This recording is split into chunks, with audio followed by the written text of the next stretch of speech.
4 থেকে 5 কেজি একটা পেঁপের ওজন হয়েছে। আপনারা বাস্তবে প্রমাণ দেখতে পাচ্ছেন। এখানেই তো 2 কেজি 2.5 কেজি হয়ে গেছে একটা পেঁপে। তো আপনারা কি করবেন, প্রথমত 2 ফিট করে গর্ত করবেন। 2 ফিট করে গর্ত করে আপনারা তলাটাই মাটি উঠাই নিয়ে উপরে রেখে আপনারা দেবেন 1 কেজি টিএসপি সার, হাফ কেজি পটাশ, 250 গ্রাম জিপ সার আর 20 গ্রাম মতন বোরন, অর্থাৎ বোরিক, যেটা আমরা ক্রামবোর্ড খেলি, অ্যাসিড বোরিক। ওটা দেখেন আমার গাছে কোনো ভাইরাস নেই। ভাইরাস না থাকার কারণটা হচ্ছে এটা হচ্ছে অ্যাসিড বোরিক আমি ব্যবহার করেছি।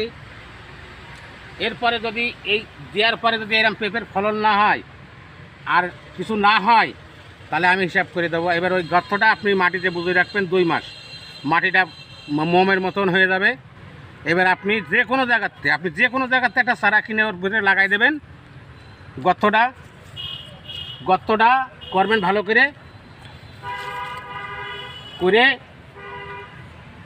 আপনি চারাটা লাগাই দিয়ে একটা কাঠি পুঁতে পানি দিয়ে দেবেন। আলহামদুলিল্লাহ আপনার পেঁপে ভালো হবে। 4 থেকে 5 কেজি একটা পেঁপের ওজন হয়েছে। আপনারা বাস্তবে প্রমাণ দেখতে পাচ্ছেন। এখানেই তো 2 কেজি 2.5 কেজি হয়ে গেছে একটা পেঁপে। তো আপনারা কি করবেন, প্রথমত 2 ফিট করে গর্ত করবেন।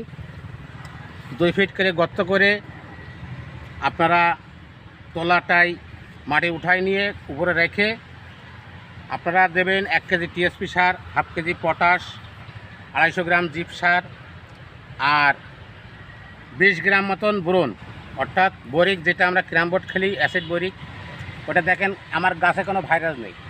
ভাইরাস না থাকার কারণটা হচ্ছে এটা হচ্ছে অ্যাসিড বোরিক আমি ব্যবহার করেছি। এরপরে যদি এই দেওয়ার পরে যদি এরকম পেঁপের ফলন না হয় আর কিছু না হয়, তাহলে আমি হিসাব করে দেবো। এবার ওই গর্তটা আপনি মাটিতে বুঝে রাখবেন 2 মাস, মাটিটা মোমের মতন হয়ে যাবে। এবার আপনি যে কোনো জায়গাতে একটা চারা কিনে ওর ভিতরে লাগাই দেবেন।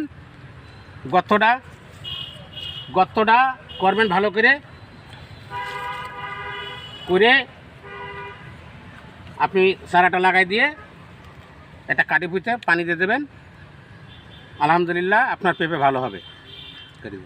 আসসালামু আলাইকুম রহমতুল্লাহি ওয়া বারাকাতুহু। আপনারা দেখতে পাচ্ছেন আমরা ভারসাম্যভাবে পদ্ধতিতে এই পুদিনা লাগাইছি।